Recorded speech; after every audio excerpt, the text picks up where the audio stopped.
In the mid-19th century, Fairfax, California, and much of the San Francisco Bay Area was uninhabited and undeveloped. The untouched land held much promise for eager settlers. One of these settlers was Alfred Taliaferro, who came to the Bay Area from England to become a farmer. Taliaferro decided he wanted to get into farming, so he came across the bay to San Rafael and bought some farmland. Shortly after, though, a year or so after, he came out into this area, found this beautiful little sheltered glen where the Town and Country Club is today, and talked to Domingo Sias, who owned the land, and said he would like to buy some of it. And Domingo said, well, since you'll be such a good neighbor, I'll give you some. So he gave him 30-some acres of land. And he built the first house on the property. In 1855, Charlie Fairfax came over to visit him. He had since married in the early part of that year, and they were so enthralled with the site and oohing and ahhing over it. Taliaferro said, well, if you like it so much, I'll give it to you as a wedding present. So then Fairfax owned it up until 1893, when the Pastories came into the area, used his house as a restaurant with some they added a porch on and some outdoor dining facilities.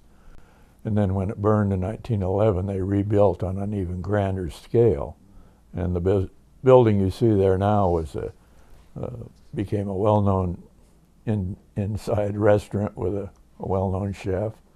And then in 25, Madame Pastori decided to get out of the restaurant business. She sold the property to the Emporium. The Emporium ran it as a country club for their employees. And then they eventually sold it to Max Friedman, who established the Marin Town and Country Club in 1943.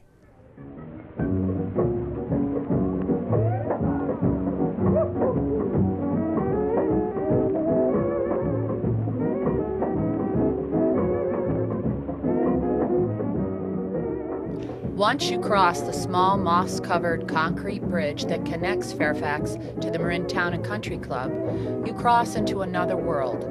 Like stepping back in time to the 1950s, everything feels like the way things used to be. Not just the old buildings and decaying remains, but the atmosphere still lingers from a time when thousands of people came each day to lie down on the grass, swim in the pool, and play on the courts, escaping for a few hours to be in Fairfax, where every day was Sunday. And Friedman ran it up through 1972, I believe, was their last year. When Friedman took it over, he built, I don't know, 3 or 4 more pools there. A diving pool and wading pools, and they used to get people from San Francisco, mostly from San Francisco, would come over on weekends, or during the summertime it was crowded. They had a lot of people from the city come up and spend weekends or even weeks there during the summertime. He used to publicize, you know, big signs. It was like this in San Francisco, it was all foggy, and on the other side of it be all sun shining and the guys in the swimming pool.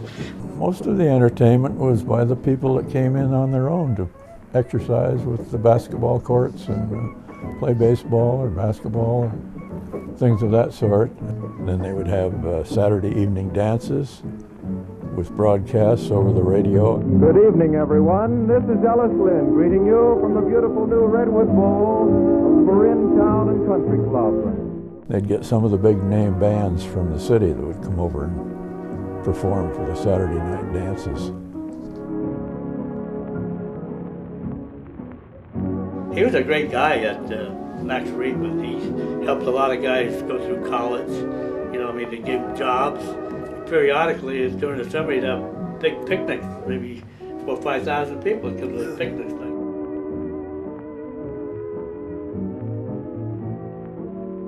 Many of the high school students from San Francisco would skip classes to come over here and spend a day. They'd get together and one of them would have a car and they'd drive over and just have a good time. It was just a good place to go and swim and play basketball or volleyball or picnic, sunbathe, just a good place for informal recreation. There was one occasion where a film company came in, Glenn Ford, and they did one-day shooting for a movie called Experiment in Terror. And there's about a 15-second sequence that they got. He wouldn't let him come back for the second day. It disrupted his whole operation. He had to close down for the day, and he was more interested in letting the public come in. By the 70s, people in society were beginning to change, and Friedman became tired of it all. He used to sit on his porch on the main building, the administration building. He said, I've seen this place build up, and now I'm sitting here watching it fall down. He just sort of lost interest in keeping it going as a recreational point. I think he was just getting tired, and he was getting a little disturbed by the attitude of some of the kids that would come in there. That they had pretty strict guidelines. You had to behave yourself. Combination of his getting older and getting tired of policing the place and running the business. He just wanted to retire. And he just kept trying to sell it. Went through a lot of maneuvers trying to get around the zoning, which kept it as a, I think, recreational facility, and created quite a bit of political furor over the years. He was a great guy, and he never did get along with the town of Fairfax, and Fairfax didn't get along with him. They're trying to get it developed again. I mean, rezoned now, but I don't know, it's still going through being processed, I guess. Well, they tried to get Fairfax and San Anselmo both to buy it and make it like a county park, but that never developed either. Yeah, but the city of Fairfax never had enough money to buy it anyway. They were always broke. And then little by little, it just went downhill. I've always felt it's probably the most important historical site in all of Fairfax. That's where it all began, when Taliaferro came over and started living there. And its history since then has been pretty interesting, in my opinion. People that used to come there during the summertime would go further, because they'd go up to the Russian River or Lake Tahoe and bypass the country club. And little by little, it just went downhill until he finally had to close it.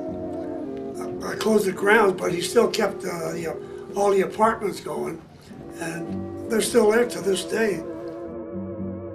I've heard rumors, either about or by McIntosh, that he hopes to build it up and maybe open it as a restaurant again. But all he needs is another $5 million.